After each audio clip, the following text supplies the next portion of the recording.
Hello everyone. Swami Vivekananda महाविद्यालय के YouTube channel पे आपका फिर से एक बार स्वागत है। पिछले वीडियो लेक्चर में हम बात कर रहे थे कि कोई निर्देश तंत्र है, उस निर्देश तंत्र में गतिशील आवेश, बिंदु आवेश हमने लिया था और उस बिंदु आवेश की वजह से हम ये देख रहे थे कि किसी बिंदु पर विद्युत क्षेत्र की तीव्रता का मान कितना होता है। इसके रेफरेंस में हमने इक्वेशन नंबर 3 और 4 कैलकुलेट कर ली थी, यानी निर्देश तंत्र S और निर्देश तंत्र जो S डैश है, इन दोनों में हमने विद्युत क्षेत्र की तीव्रता का मान याद कर लिया था, X डायरेक्शन में और Y डायरेक्शन में। और हमने ये भी देखा था कि जो निर्देश तंत्र S है, वो निर्देश तंत्र S किसी नियत वेग से -x डायरेक्शन में गति कर रहा है। और अगर फ्रेम ऑफ रेफरेंस जो S डैश है, निर्देश तंत्र S डैश है, उसमें अगर कोई प्रेक्षक है और वो उस पॉइंट P को देखता है तो वो उसे +x डायरेक्शन में मूव करता हुआ दिखाई देता है। अब हम आगे बात करेंगे। तो कल तक हमने वैल्यू कैलकुलेट की थी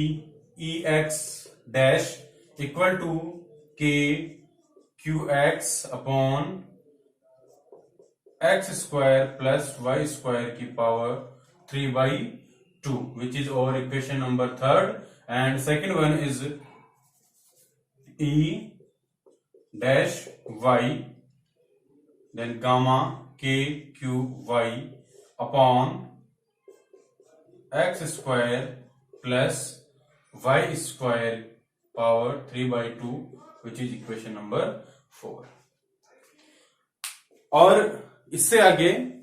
हमने ये बात करी थी कि जो निर्देश तंत्र S और S डैश है, इनमें कोई पॉइंट P रखा हुआ है, तो उस पॉइंट P के निर्देशांकों की बात करें। निर्देश तंत्र S में स्थित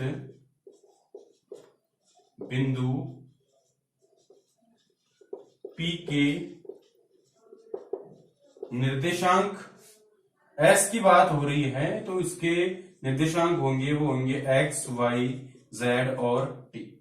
सिमिलरली निर्देश तंत्र S डैश की बात करें, निर्देश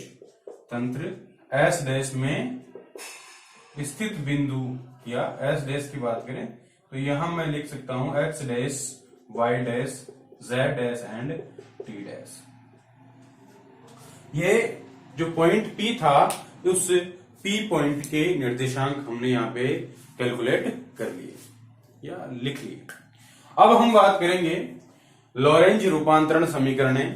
लॉरेंज रूपांतरण समीकरण है, उसमें x, y, z और जो t है, इसकी वैल्यूज क्या क्या हैं ये हम देखते हैं। तो यहां हम लिखेंगे लॉरेंज रूपांतरण समीकरणों से। लॉरेंज रूपांतरण समीकरण क्या कहती है, यहां जो x है इसकी वैल्यू यहां पे होगी gamma x dash minus v t dash, y है इसकी वैल्यू y डैश से लिखेंगे, z है इसकी वैल्यू z डैश से लिखेंगे, और जो t है इस t की वैल्यू हम लिखेंगे gamma t dash minus v x dash upon c square. ये लॉरेंज रूपांतरण समीकरणें होती है। अब यहां हम कंडीशन रखते हैं, कंडीशन रखेंगे कि अगर t इक्वल टू, यहां जो t है t equal to t dash हो और वो दोनों इक्वल हो जाएं 0 के, तब क्या होगा। If t equal to t dash equal 0, then ये जो इक्वेशन है, अगर मैं यहाँ t डैश इक्वल टू 0 रखूंगा तो x की वैल्यू जो है वो मेरे पास आएगी गामा x डैश, क्योंकि ये पोर्शन यहाँ पे 0 हो गया। तो x इक्वल टू यहाँ पे गामा एक्स डैश, इसको मैं इक्वेशन नंबर 5 से रिप्रेजेंट करता हूं, और y equal to y dash मेरे पास ऑलरेडी है, विच इज इक्वेशन नंबर 6। अब इक्वेशन नंबर 5 और 6 है, इस इक्वेशन नंबर 5 और 6 से वैल्यूज हम पुट करेंगे इक्वेशन नंबर 3 एंड 4 में। इक्वेशन नंबर 3 एंड 4 में वैल्यूज पुट करेंगे। वैल्यू x की जगह हम यहां काम में लेंगे गामा एक्स डैश, और जो y है y की जगह हम वैल्यू काम में लेंगे y डैश। तो यहां हम लिखेंगे कि समीकरण 5 व 6 से मान समीकरण 3 व 4 में रखने पर 5 और 6 से मान मैं समीकरण 3 और 4 में रखता हूं, तो यहां इक्वेशन 3 से मेरे पास आता है E dash equal to gamma के क्यू एक्स डैश अपॉन, और यहां ये हो जाएगा gamma square x dash square, gamma square x dash square plus Y dash square की पावर 3/2, विच इज और इक्वेशन नंबर 7। यहां पे भी हमने गामा एक्स डैश रख दिया, यहां पे हमने वाई डैश रख दिया। सिमिलरली ई वाई डैश की अगर मैं बात करता हूं, तो ई वाई डैश का जो मान है वो मेरे पास होगा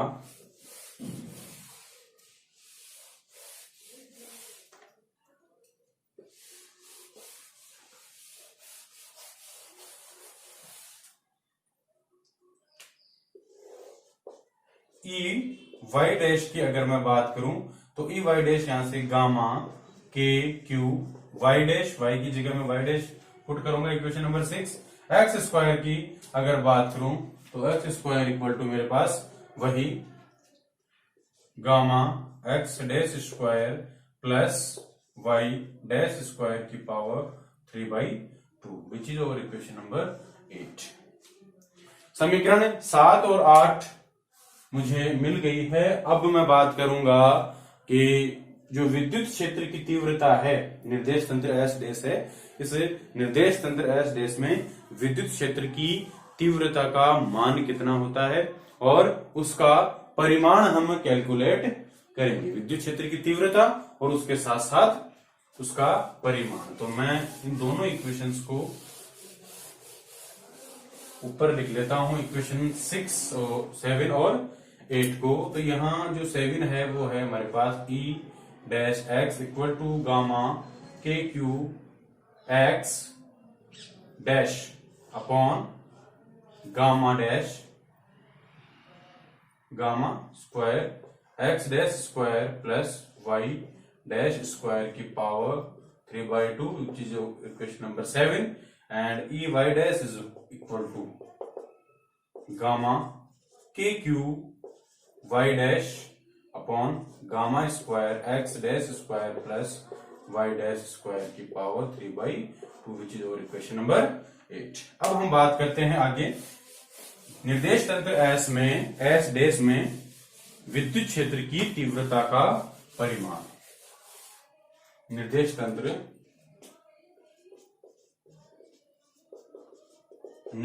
तंत्र एस डैश में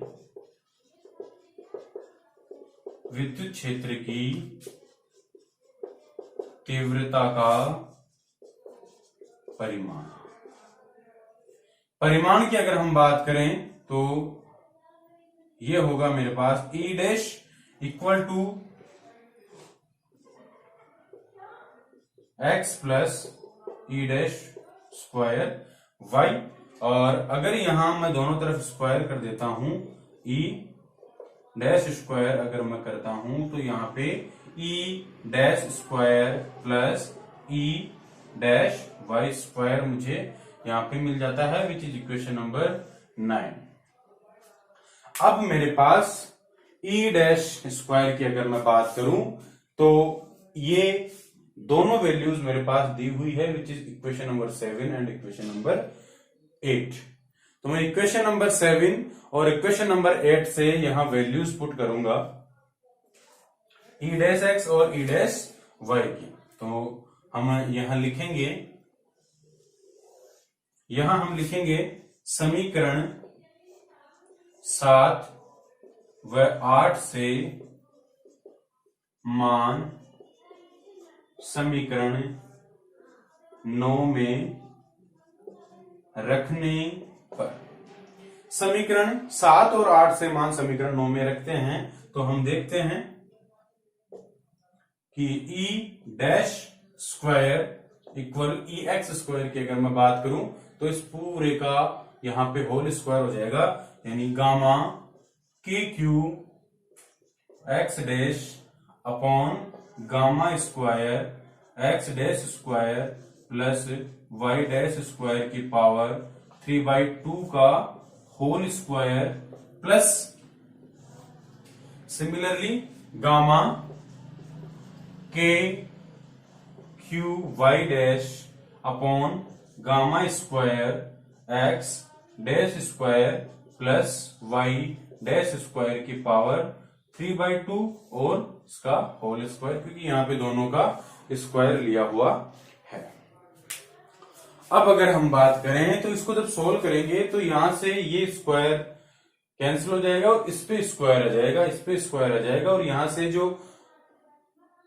3/2 पावर है इसमें से हमारे पास केवल पावर बचेगी ओनली 3। तो हम यहां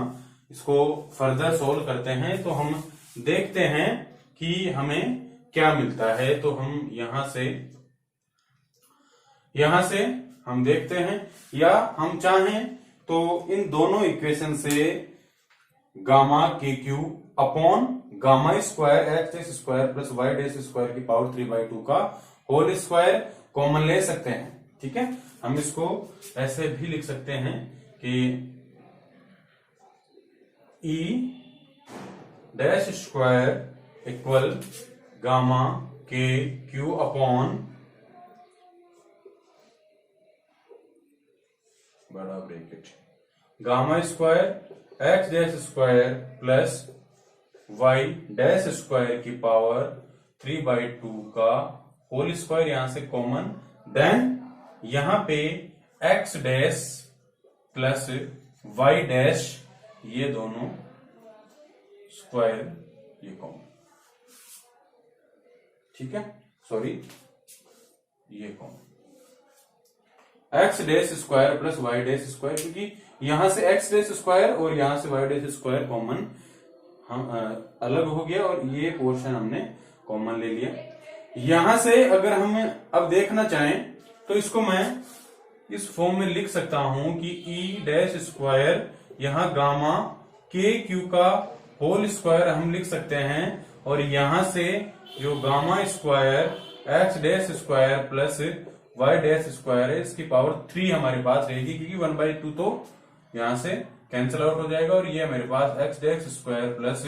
वाई डैश स्क्वायर। यहां तक आने के बाद हम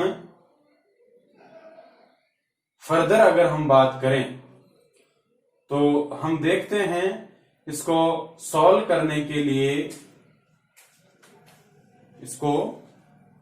सॉल्व करते हैं तो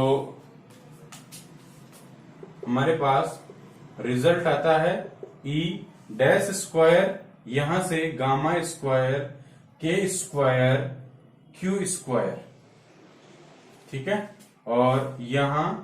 एक्स डैश का स्क्वायर प्लस वाई डैश का square upon gamma 6 x dash का स्क्वायर प्लस वाई डैश का स्क्वायर गामा स्क्वायर की पावर 3। ये हमने इसको आगे के टर्म में इसको लिख दिया। अब यहां इसको और आगे और सॉल्व करें तो यहां हम देखेंगे E dash square equal to K square Q square x dash square plus Y dash square upon gamma की पावर 4, यहां से X dash square plus Y dash square upon gamma square की पावर 3, और इसको मैं इक्वेशन नंबर 10 से denote करता हूं। इक्वेशन नंबर 10 तक हम पहुंच गए हैं। यहां थोड़ा सा मिसअंडरस्टैंडिंग हुआ और ये प्लस यहां पे नहीं आएगा। ओके, यहां से मैंने क्या किया है कि गामा 6 कॉमन लिया है। यहां गामा स्क्वायर था, that is 3 multiply by 2 gamma 6, तो यहां एक्स डैश स्क्वायर बचा, प्लस वाई डैश स्क्वायर, यहां गामा स्क्वायर है, इसको अगर मैं 3 से मल्टीप्लाई करता हूं तो वापस से गामा 6 ये हो जाता है। सो दैट इज वाई हमने यहां से गामा 6 कॉमन लिया है। अब इसको मैंने फर्दर सोल्व कर लिया, x dash square plus Y dash square यहाँ पे इससे मल्टीप्लाई किया है, और ऐसे हमने इक्वेशन नंबर 10 को अचीव कर लिया है। गामा स्क्वायर से यहाँ गामा 6 में अगर हम देखें तो ये यहां से कैंसिल आउट होता है, ये यहां से कैंसिल आउट होगी, 4 गामा की पावर 4 हमारे पास रह जाती है। अब हम आगे देखते हैं, हम गामा की वैल्यू यहां पे पुट करेंगे, और हम जानते हैं कि जो गामा है उसकी वैल्यू होती है √1 minus v square upon c square, 1 upon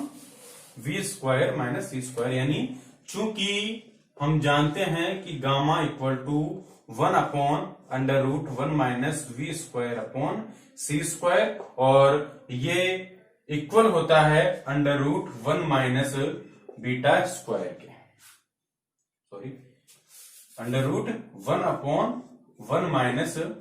beta square के, ये इक्वल होता है। ये वैल्यूज हम गामा की वैल्यू यहां इक्वेशन नंबर 10 में जब रिप्लेस करेंगे तो हम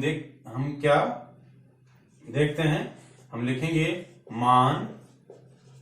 रखने पर। जब मान में रखता हूं तो यहां देखता हूं E dash square equal to K square Q square x dash square plus Y dash square, और अब मैं वैल्यूज रखता हूं गामा की, तो यहां गामा 4 है, तो यहां हम देखेंगे कि जब मैं यहां पे 1 अपॉन √1 माइनस बीटा स्क्वायर रखता हूं तो ये ऊपर चला जाएगा, और यहां 1 माइनस बीटा स्क्वायर का होल स्क्वायर मेरे पास बचेगा, क्यों यहां पावर 4 है तो 2 पावर से यहां पे ये रूट हट जाएगा और पावर 2 मेरे पास रहेगी जो ऊपर चली जाएगी। और यहां जो नीचे अगर हम बात करें तो नीचे मेरे पास बचेगा एक्स डैश स्क्वायर प्लस, यहां मैं गामा स्क्वायर की वैल्यू रखता हूं तो गामा स्क्वायर की वैल्यू रखूंगा 1 अपॉन 1 माइनस बीटा स्क्वायर, जब इसका होल स्क्वायर होगा तो अंडर रूट यहां से भी हट जाएगा, और यहां केवल और केवल बचेगा 1 minus beta square, 1 minus beta square, और यहां ये जो है मेरे पास वाई डैश स्क्वायर और इसकी पावर 3, ये हमने इसकी वैल्यूज जो है वैल्यूज रिप्लेस कर दी। और अगर हम इसको अब फर्दर सॉल्व करते हैं तो हम देखते हैं E dash square k square Q square x dash square plus Y dash square, x dash square plus Y dash square 1 minus beta square का स्क्वायर अपॉन यहां पे जो हमारे पास, इसको अंदर मल्टीप्लाई करेंगे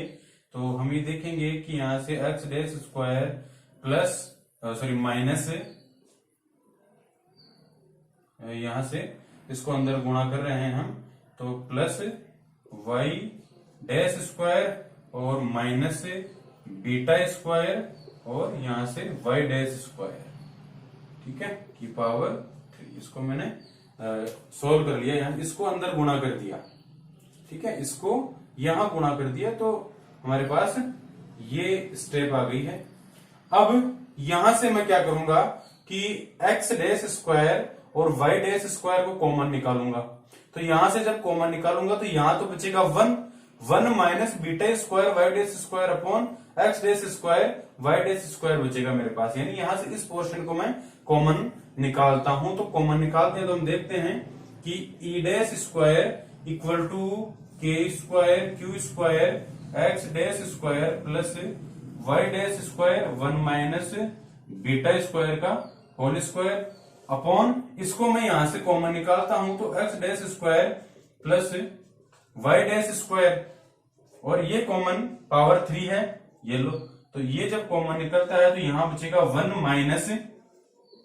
beta square y dash square upon x dash square plus Y dash square, और इधर भी पावर 3 बचेगी मेरे पास। ठीक है, जब इतना काम कर लिया हमने, और इतना करने के बाद इस 3 से ये एक यहां पे कैंसिल आउट हो जाएगा, तो यहां तो क्या बचेगा स्क्वायर। ठीक है, और यहां 3 है मेरे पास। ठीक है, तो ये एक स्टेप यहां पे कैंसिल आउट हो जाएगी, और कैंसिल आउट होने के बाद क्या बचेगा वो हम देखते हैं।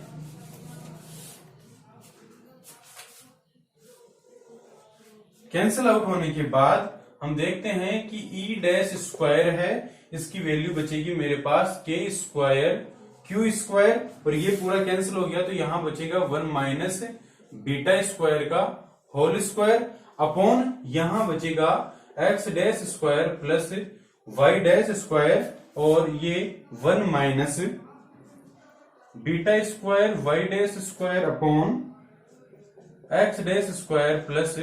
वाई डैश स्क्वायर की पावर 3। अब यहां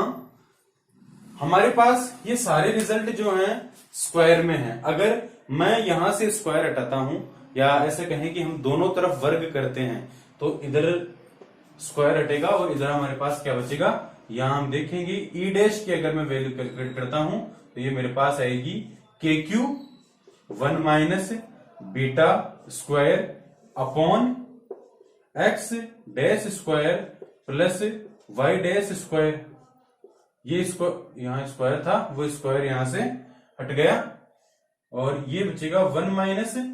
beta square y dash square upon x dash square plus Y dash square, और ये पावर 3 है तो यहां हो जाएगी 3/2। ये मेरे पास ई डैश की वैल्यू कैलकुलेट हमने कर ली। ये वैल्यू हमने कैलकुलेट कर ली। अब जो हमने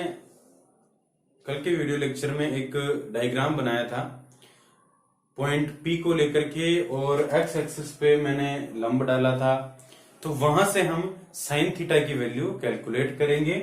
चूंकि साइन थीटा डैश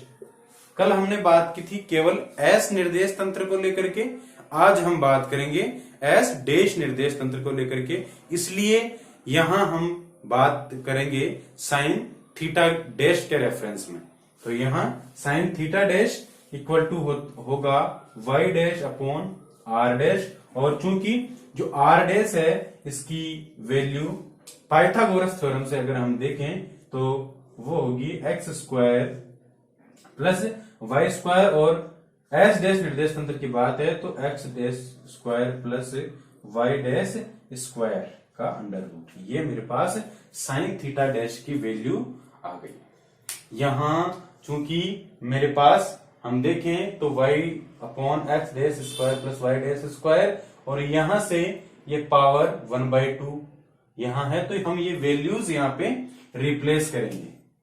और जब रिप्लेस करेंगे तो हम देखेंगे कि जो ई डैश है इस ई डैश की वैल्यू क्या आएगी। इस ई डैश की value k q 1 minus beta square upon are dash square x dash square plus Y dash square, यहाँ पे आर डैश स्क्वायर। ठीक है, आर डैश है इसलिए हमने यहाँ अंडर रूट लगा दिया, और जब इसका स्क्वायर करेंगे तो अंडर रूट यहां से हट जाएगा, तो आर डैश स्क्वायर, और यहां बचेगा 1 माइनस